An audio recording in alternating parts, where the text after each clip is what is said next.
పూర్వం పండరీపురం అనే ఊరిలో ఒక భక్తుడు ఉండేవాడు. ఆయన పేరు నామదేవుడు. నామదేవుడికి పాండురంగుడు అంటే చాలా భక్తి. పాండురంగుడు నామదేవుని పరీక్ష చేయాలని అనుకున్నాడు. పాండురంగుడు ఒక కుక్క రూపం ధరించాడు. కుక్క పండరీపురంలో నామదేవుడు నివసించే వీధిలో అటు ఇటు తిరగసాగింది. ఆ కుక్క ఒక ఇంట్లోకి వెళ్ళింది. ఆ ఇంటి వారు దాన్ని కొట్టి బయటికి తరిమేశారు. ఆ తర్వాత అది మరో ఇంటికి వెళ్ళి అక్కడ ఉన్న భోజన పదార్థాలు నోట కరుచుకొని గబగబా వీధిలోకి పరిగెత్తుకు వచ్చింది. కానీ ఇంటివారు కొట్టిన దెబ్బలు సహించలేక ఆ కుక్క నోట్లో ఉన్న పదార్థాలని కింద పడేసింది. కొయ్యి కొయ్యి అంటూ ఏడవసాగింది.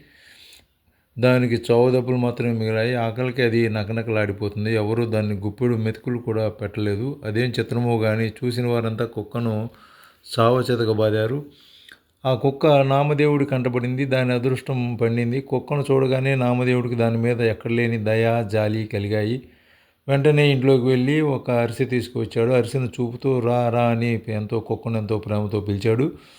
ఎంత పిలిచినా కుక్క తన వద్దకు రాకపోవడం వల్ల నేతి గిన్నెతో నామదేవుడు కుక్క ఉన్న చోటికి పరిగెత్తుకుంటూ వెళ్ళాడు. కుక్క తలను ప్రేమగా నిమురుతూ అరిసెను చిన్న చిన్న ముక్కలు చేశాడు. ఒక్కొక్క ముక్కను నేతితో అద్ది దాన్ని కుక్కకు భక్తితో పెట్టసాగాడు. తోక ఆడిస్తూ నామదేవుడు అందించే అరిసె ముక్కల్ని ఆ కుక్క సంతోషంగా తినసాగింది. ఈ చోద్యం చూసి అక్కడ గుమిగూడిన వారంతా పొట్ట చెక్కలయ్యేటట్టు నవ్వారు. అరిసె ముక్కల్నే అయిపోగానే కుక్క నామదేవుని చుట్టూ తిరగసాగింది. అలా తిరుగుతూ అది ఎవరికీ కనిపించకుండా మాయమైపోయింది. ఇప్పుడు నిజంగా పిచ్చి పట్టిన వాడు వెళ్ళే నామదేవుడు పాండురంగ పాండురంగ అంటూ కుక్క కోసం అటు ఇటు పరిగెత్తాడు. నా పాండురంగుడు ఎక్కడికి వెళ్ళాడు? నా స్వామి ఎక్కడికి వెళ్ళాడు? ఇంతలోనే ఎక్కడ మాయమయ్యాడు అంటూ కేకలు వేశాడు. ఈ వింతను చూస్తూ ఉన్న పిన్నలు పెద్దలు అందరూ అది నిజంగా కుక్క కాదని, పాండురంగడే అలా కుక్క రూపంలో వచ్చాడని, నామదేవుడు గొప్ప భక్తుడని అనుకున్నారు. భగవంతుని యందు భక్తుని యందు తీరని అపచారం చేసినందుకు వాళ్ళంతా సిగ్గుపడి పశ్చాత్తాపం చెందారు. మొదట నామదేవుడిని చూసి ఎనబడిన వాళ్ళందరూ మమ్మల్ని క్షమించండి అని చెంపలు వేసుకుంటూ వచ్చి నామదేవుడి పాదాల మీద వాలారు. ఇది పాండురంగ భక్తుడి యథార్థ గాథ.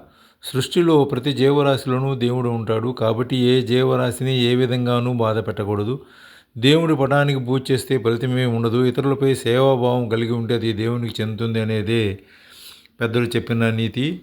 ఈ ఈ కథ ద్వారా మనకి చాలా విషయాలు తెలుస్తున్నాయి. కాబట్టి ఆ పండరీపురవాసుడు గురించి మంచి పాట చక్కగా వినండి. పూర్తిగా వింటే మీకు అన్ని శుభాలు కలుగుతాయి.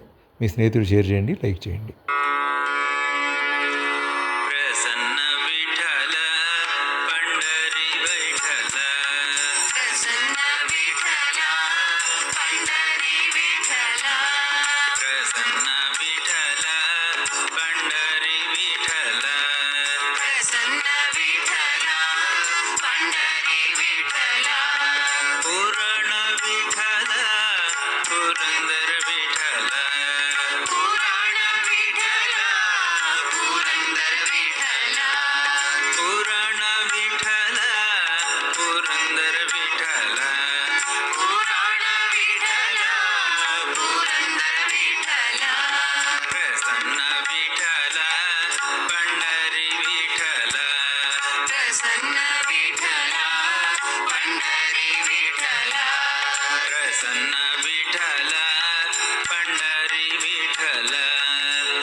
पुराण विठला